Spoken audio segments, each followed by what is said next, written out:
This is Chicago's Morning Answer. Have you ever smoked? I have. Okay. Like in And college, or- I inhaled. I did You inhale. On AM 560. I think that it gives a lot of joy. More joy. More joy in this The Answer. Come on, Sean. Join Employee me. of the month, Kamala Harris. You stepped right all over. Oh, I'm sorry. Yeah. Kamala Harris, she's... Employee of the month in my office. It's all a bunch of white guys that are going to get the Democratic nomination or vying for it. Now you got Eric Swallow. I don't do race entered the fray. politics. It doesn't matter to me what They race do. it is. All right. Bruce Wolf, Sean Thompson in for Dan and Amy. So, big business is getting a bad rap in the United from both the left and the right. I mean, it's the populist thing to do. Elizabeth Warren wants a wealth tax. That's going to kill the wealth, the investment opportunities that create businesses. Into the fray enters Tyler Cowen. He's a professor of economics at George Mason University, writes for the blog Marginal Revolution, and he's got a new book called Big Business, which is due out today. Professor Cowen, thanks for joining us this morning. Hello, good morning. So, big business does get a bad rap, but here's a little statistic I found. The top 1% of U.S. companies create 1/3 of the new long-term jobs in the United States. So, we're always talking about Main Street and the little guy and everything, and that's all well and good, but big business is important for moving America forward, no? Yes, and jobs with big business, they tend to pay better. Big business also tends to be relatively socially conscious because it cares more about its reputation. So today I think big business is getting a very bad rap. So I am for organic big business, absolutely and unequivocally. I love when companies can provide a service so well that they maintain their market share and grow it. So I do not have a problem with that. I do, however, have a problem with subsidies, with protectionism, with guaranteed monopolies by bastardizing government to create that favoritism. So I reject companies like Blue Cross and Blue Shield. I find them to be nothing but up to skullduggery on many levels, along with Boeing or these other monopoly interwoven hybrid companies that are guaranteed the absence of competition. You're not supporting those, are you? I agree fully with your view. If I had my way, it would be zero tariffs and zero subsidies for business.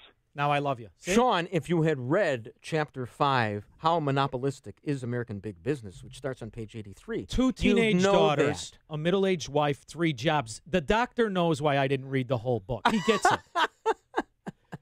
Sean, your question. Now, I love the idea of the concept of Amazon. I argued the entire time this company did not produce a profit for 21 years. Now, did it do that because it had so much of the market concept that it was able to sustain itself from stock value, or were they also practicing corporatism on a mass level?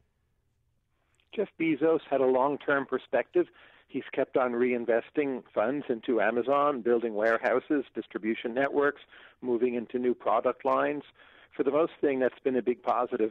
You can't say there's zero corporate cronyism in Amazon, but it's relatively low compared to the value they create.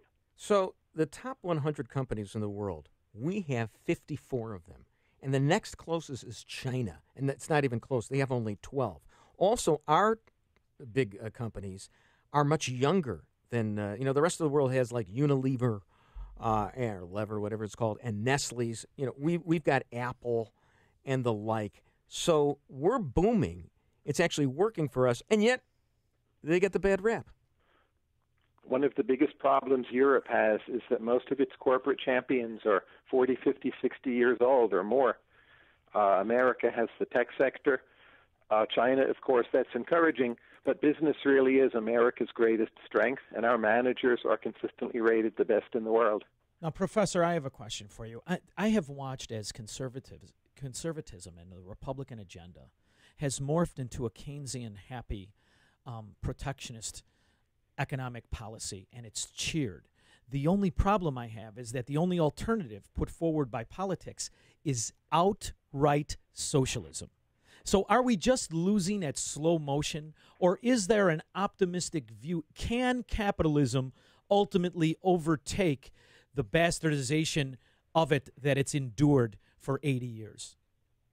At this moment, I do think we're losing in slow motion, but in the longer run, I have greater faith in the dynamic properties of capitalism than the abilities of intellectuals to wreck the system with bad arguments. But it's an ongoing struggle, and I hope my book is part of that. Well, one of the things that raps against big business is that it not only dwarfs, but it swallows up small business. And yet, and this shouldn't be counterintuitive, big business supports small business. Small business supplies to big business. Big business helps actually create small business. Am I right about that?